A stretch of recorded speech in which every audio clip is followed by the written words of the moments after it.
കളിയരങ്ങിലെ ശ്രീ രാമൻകുട്ടി നായർ ആശാൻ്റെ പ്രതിഭയെക്കുറിച്ചും ശൈലിയെക്കുറിച്ചുമൊക്കെ വിശകലനം ചെയ്ത് സംസാരിക്കാൻ കഴിവുള്ള 3 പേരാണ് ഇനി സമാഗമത്തിൽ എത്തുന്നത്.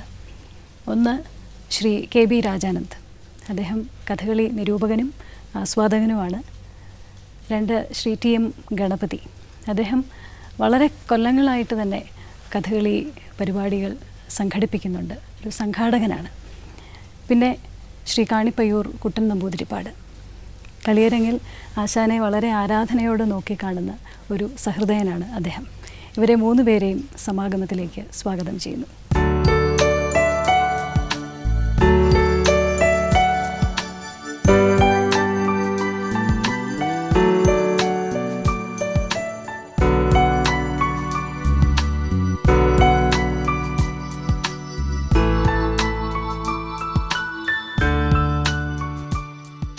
കഥകളി സംഘടിപ്പിക്കുന്നതിലൂടെ തന്നെയാവുമല്ലോ അല്ലേ ആശാനെ പരിചയം?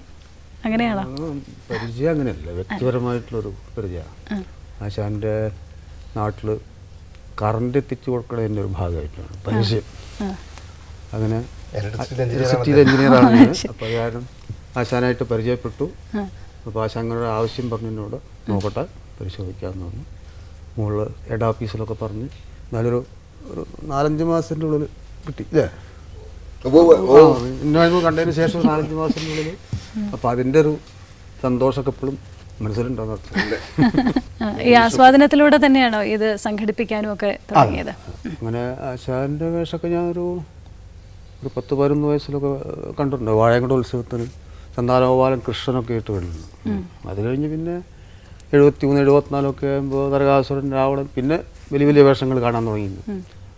അങ്ങനെ ഈ ആശാനെ വ്യക്തിപരമായിട്ട് ഈ കറണ്ട് വിഷയത്തിലാണ് പരിചയമെങ്കിലും ചെറുപ്പശ്ശേരിയിൽ കേന്ദ്രമായിട്ടൊരു കഥകളി ക്ലബ്ബ് രൂപീകരിച്ചു. അന്നതിൻ്റെ ഒരു പ്രധാന പ്രവർത്തനമായിരുന്നു ഞാൻ. അങ്ങനെ ആശാനെ ഈ കഥകളിയുമായിട്ട് കൂടുതൽ ബന്ധപ്പെട്ട് വരുന്ന, ഓർഗനൈസേഷനുമായിട്ട് ബന്ധപ്പെടുന്ന അങ്ങനെ. ശ്രീ രാജാനന്ദിന് കലാസ്വാദകൻ എന്നുള്ള രീതിയിൽ തന്നെയാണ് കുട്ടിക്കാലം മുതൽ കഥകളി ശീലിക്കുന്നത് ആശാന്റെ വേഷരംഗത്ത് കണ്ടുകൊണ്ടാണ്. ശരി, ആദ്യകാലത്ത് ഒരു ആരാധനയാണ്, പിൽക്കാലത്ത് അതൊരു സൗഹൃദമായിട്ടും ഈ ഒരു എന്താ പറയുക, പുത്രനെ പോലൊരു വാത്സല്യം അദ്ദേഹക്കാലത്തും നമുക്കൊക്കെ നൽകിയിട്ടുണ്ട്. എൻ്റെ ഒരു ബയോഡേറ്റ പല വേദികളിൽ അദ്ദേഹത്തെ കുറിച്ച് സംസാരിക്കേണ്ടി വന്നിട്ടുണ്ട്. അതാണ് എല്ലാം അറിയാം. ശ്രീ രാജാനന്ദ് ഒരു ആസ്വാദകൻ എന്നുള്ള നിലയിൽ നിന്ന് ഒരു നിരൂപകനായി മാറിയല്ലോ ശരിക്കും. അത് എന്താണ് ആശാന്റെ ഒരു സംഗീതത്തിനെ കുറിച്ച് എന്താണ് പറയാനുള്ളത്? കഥകളിയുടെ അരങ്ങിലെ ഭാഷ എന്നതിന് നമുക്ക് ഏറ്റവും മാതൃകയായിട്ട് ചൂണ്ടിക്കാണിക്കാനുള്ള രാമൻകുട്ടി ആശാന്റെയാണ്.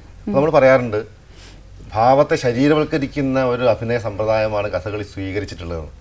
ഇതെങ്ങനെ എന്നതിന് ചൂണ്ടിക്കാണിക്കാൻ നമുക്ക് രാമൻകുട്ടി ആശാൻ എങ്ങനെ ചെയ്യുന്നു എന്ന് തന്നെയാണ് മാതൃക. ആംഗിക അഭിനയത്തിൻ്റെ ആണെങ്കിൽ അതിൻ്റെ കൃത്യത കൊണ്ട്, അതിൻ്റെ പൂർണ്ണത കൊണ്ട് ഈ ആസ്വാദന മുമ്പിൽ കൃത്യമായ ഭാവം ഉൽപ്പാദിപ്പിക്കാനുള്ള ഒരു തരം ഒരു ബോധന രീതി ഉണ്ടല്ലോ, അല്ലെങ്കിൽ ആവിഷ്കാര സാമ്പ്രദായികത, ഇത് ആശാനിൽ മാത്രം നമ്മൾ കാണുന്ന ഒരു സവിശേഷതയാണ്. ആർക്കും മാതൃകയാക്കാവുന്നത് എന്ന് മാതൃകയാക്കുക എളുപ്പമല്ല വാസ്തവത്തിൽ. രാമൻകുട്ടി ആശാന്റെ ശരീരഭാഷയുടെ വടിവും വൃത്തിയും പൂർണ്ണതയും മറ്റൊരാൾക്ക് അനുകരിക്കാൻ കഴിയാത്തതാണെന്നുള്ളതാണ് യാഥാർത്ഥ്യം. മാത്രമല്ല, ഇപ്പൊ കഥകളി പ്രേക്ഷകരെ സംബന്ധിച്ച് അവരുടെ അഭിരുചികൾ രൂപപ്പെടുന്നത് തന്നെ രാമൻകുട്ടി ആശാന്റെ വേഷത്തെ മാതൃകയാക്കിക്കൊണ്ടാണ്. ഇപ്പൊ ഹനുമാൻ വേഷം കെട്ടുന്ന അവർക്ക് എത്ര പൊക്കം വേണം, അത്ര പൊക്കം വരുത്, ഇത്ര പൊക്കം ആവാൻ നമുക്ക് തോന്നലുണ്ടാവുന്നുണ്ടല്ലോ. ഈ തോന്നലിന് കാരണമായി തീരുന്ന രാമൻകുട്ടി ആശാന്റെ വേഷമാണ്. രാമൻകുട്ടി ആശാന്റെ കത്തി വേഷമാണ് കത്തി വേഷത്തിന്റെ ഭംഗിയെ സംബന്ധിച്ച് നമ്മുടെ സങ്കല്പം. ഇത് എൻ്റെ മാത്രം പ്രശ്നമല്ല, എൻ്റെ തലമുറക്കാരായ 10-40 വർഷമായിട്ട് കഥകളി കാണുന്ന ശരാശരി കഥകളി പ്രേക്ഷകരൊക്കെ അവരുടെ അഭിരുചിയെ നിർണ്ണയിച്ചത് രാമൻകുട്ടി ആശാന്റെ വേഷത്തെ മുൻനിർത്തിക്കൊണ്ടാണെന്ന് കാണാൻ കഴിയും. ശിഷ്യരുടെയും ധാരാളം പെർഫോമൻസസ് കാണാറുണ്ടല്ലോ. അപ്പോൾ ഇദ്ദേഹത്തിനുള്ള ആ ചിട്ട, ആ സമ്പ്രദായം ശിഷ്യരിൽ എത്രത്തോളം നിലനിൽക്കുന്നുണ്ട്? ഗൗരവമുള്ള ചോദ്യമാണ്. അത് പകർത്താൻ ശ്രമിക്കുന്ന പലരും ഉണ്ടാവാം. പക്ഷെ ഈ ഒരു പൂർണ്ണത 50 വർഷമായിട്ട് ഇപ്പൊ 1000 അരങ്ങ് കീചകൻ എന്നൊക്കെ ആത്മകഥയിലൊരു അധ്യായമുണ്ട്. ഒരേ വേഷം 30ാമത്തെ വയസ്സിൽ അദ്ദേഹം നായകസ്ഥാനത്തെത്തിയ കഥകളിയിൽ. ഇന്ന് അദ്ദേഹം ചെയ്യുന്ന വേഷം അദ്ദേഹം 50 വർഷങ്ങൾക്ക് മുമ്പ്, അല്ലെങ്കിൽ 50 വയസ്സായാലും 50 വർഷങ്ങൾക്ക് മുമ്പ് ചെയ്തു തുടങ്ങി. 50 വർഷം തുടർച്ചയായി വേഷം മിനുക്കി ചെയ്തതിൻ്റെ ഒരു സാധക ശുദ്ധി ഉണ്ടല്ലോ, ഇത് മറ്റൊരു നടനെ കൈവരുക എന്നുള്ള എളുപ്പമല്ല. അതുകൊണ്ട് തന്നെ ഈ അരങ്ങത്ത് പ്രവർത്തിച്ചുണ്ടാക്കി സ്ഫുടം ചെയ്തെടുത്ത ഈ ശുദ്ധി അത് രാമൻകുട്ടി ആശാനിൽ മാത്രം അവശേഷിക്കുന്ന, അത് മറ്റൊരാൾക്കും അനുകരിക്കാൻ കഴിയാത്ത വലിയൊരു സിദ്ധിവിശേഷമായിട്ട് തന്നെ കാണേണ്ടി വരും. ആസ്വാദകനാണ് അല്ലേ? സ്ഥിരമായി കാണാറുണ്ടോ അദ്ദേഹത്തിന്റെ? ഒരു വിധമൊക്കെ മുമ്പ് കോളേജിൽ പഠിക്കുന്ന കാലത്തൊക്കെ ഒരുവിധം അറിഞ്ഞാൽ തീർച്ചയായിട്ടും പോകും. പ്രത്യേകിച്ച് കുറുപ്പാശാന്റെ പാട്ടുണ്ടെങ്കിൽ എന്തായാലും പോകും. അപ്പം മിക്കവാറും ആശാന്റെ വേഷമാവും. ആദ്യം നളചരിതം അങ്ങനെയുള്ള കഥകളാവും. ചിലപ്പോൾ കുറുപ്പാശാൻ അതിന് പാടും, അതല്ലെങ്കിൽ അത് കഴിഞ്ഞാൽ ആശാന്റെ വേഷത്തിനാവും അങ്ങനെ പാടും. അപ്പോൾ എപ്പോഴാണോ കുറുപ്പാശാൻ പാടണേ അപ്പോഴാണ് കളി കണ്ടിരുന്നത്. ഒരു ഘട്ടം കഴിഞ്ഞപ്പോൾ അദ്ദേഹത്തിൻ്റെ മരണത്തോട് കൂടിയിട്ടാണ് അയ്യോ കഥകളി കാണൽ ഇപ്പോഴാണല്ലോ ഉണ്ടായേക്കണേ എന്നുള്ളത് മനസ്സിലായത്. തീർച്ചയായിട്ടും അതിന് ഒരു എല്ലാ വിവരവും കൂടുതൽ മുദ്രകളിലൂടെ കൂടിയും അതിൻ്റെ കഥകളിയുടെ എല്ലാ വിവരവും കൂടുതൽ പകർന്നു കിട്ടാൻ എന്താ പറയുക രാമൻകുട്ടി ആശാൻ്റെ മുദ്രകളിലൂടെ ശാരീരികമായിട്ടുള്ള പ്രവൃത്തികളിലൂടെ അപ്പോഴേ പ്രധാനമായിട്ട് ശ്രദ്ധിച്ചിട്ടുള്ളൂ എന്നുള്ള ദുഃഖത്തോടെ ഓർമ്മിക്കുന്നു. ആശാനോട് ചെന്ന അഭിപ്രായമൊക്കെ പറയാറുണ്ടോ? അയ്യോ അതിനൊന്നും ധൈര്യമില്ല. നല്ലോണം ചീത്ത എല്ലാവർക്കും പേടിയാണ്. നല്ലോണം ചീത്ത പറയും. പക്ഷെ ഇപ്പൊ കുറച്ച് കൂടുതൽ സ്വാതന്ത്ര്യം ഉണ്ട് എന്ന് ആശാൻ തന്നെ പറയുന്നുണ്ട്. അതൊക്കെ അയാളുടെ വിളവാന്ന് പറഞ്ഞിട്ട് 2 മാസം മുമ്പ് എന്നെ ചീത്ത പറഞ്ഞു. നിങ്ങൾ വേദിക എന്ന് പറഞ്ഞിട്ടൊരു സംഘടന രൂപീകരിച്ചിട്ടുണ്ട്. അതിന്റെ ആവശ്യത്തിലേക്ക് പറയാൻ പാടില്ലാത്തതാണെന്നാണ് എല്ലാവരും പറയുന്നത്. വാലി വിജയം എന്ന് പറഞ്ഞിട്ട് വളരെ ബുദ്ധിമുട്ടുള്ള ഒരു വേഷമാണ്.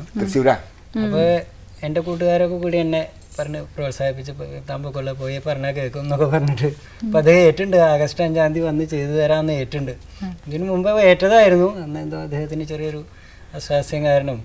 അപ്പം അധികം ചീത്ത എനിക്ക് കേൾക്കില്ല എന്നുള്ള ഒരു സ്വാതന്ത്ര്യം ആശാനോട് ഞാൻ കൂടുതൽ എടുക്കുന്നുണ്ട് എന്ന് വേണമെങ്കിൽ ഇപ്പോൾ പറയാം.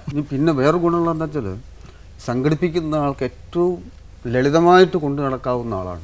ഈ പ്രായമൊന്നും കണക്കൂടണ്ട. പിന്നെ ഒന്ന് പറഞ്ഞാൽ അത് മാറ്റി പറയില്ല. പറഞ്ഞാൽ അത് വാക്കാണ്, പറഞ്ഞാൽ വാക്കാണ്. അപ്പോൾ ബാലവിജയം ചെയ്യാമെന്ന് പറഞ്ഞാൽ ബാലവിജയം ചെയ്യും. അതിന് പിന്നെ ഒരു എക്സ്ക്യൂസ് ഇല്ല. ആശാൻ ഏറ്റവും കൂടുതൽ ഏത് വേഷമാണ് ചെയ്തിട്ടുള്ളത്? കീചകനാവും. വേഷം അഭിജാതനായ കീചകൻ രാമകൃഷ്ണന്റെ കീചകനാണെന്ന് സൈലന്ദ്രി വേഷം കിട്ടാറില്ല പലരും പറയാറുണ്ട്. ആ കീചകനൊന്നും വശപ്പെട്ടാലും തിരക്കിടില്ല എന്ന് സൈലന്ദ്രിക്ക് തോന്നുന്ന രീതിയിലാണ് കീചകന്റെ സമീപനം. അത് കലാമണ്ഡലത്തിൽ തന്നെ കളി കണ്ടുകൊണ്ടിരിക്കുമ്പോൾ ഒരു സ്ത്രീ പറഞ്ഞതാ, ഇത് എന്താ ഒരിക്കലാണ് സമ്മതിച്ചാൽ അവളൊക്കെ. ശ്രീ രാജാനന്ദനോട് ചെയ്യട്ടെ, കഥകളി രംഗത്ത് കഥകളി വേഷങ്ങളിൽ ശ്രീ കലാമണ്ഡലം രാമൻകുട്ടി നായർ എവിടെ നിൽക്കുന്നു? ഇതിന് ഗുരുനാഥനായ രാവുണ്ണിമേനോൻ ആശാനാണ്, ആ പരമാചാര്യനാണ് കഥകളി ഇന്ന് കാണുന്ന ശീലശുദ്ധികളുടെ മുഴുവൻ സൃഷ്ടാവ് എന്ന് പറയാം. അപ്പം അദ്ദേഹം മനസ്സിനകത്തൊരു കഥകളി ഉണ്ടായിരുന്നു. ആ ശരീരഭാഷയെ സംബന്ധിച്ച് അദ്ദേഹത്തിൻ്റെ സങ്കല്പത്തിൻ്റെ ഒരു സാഫല്യം എന്ന് പറയുന്നത് നമ്മൾ കാണുന്നത് രാമൻകുട്ടി നായർ എന്ന വേഷത്തിലൂടെയാണ്.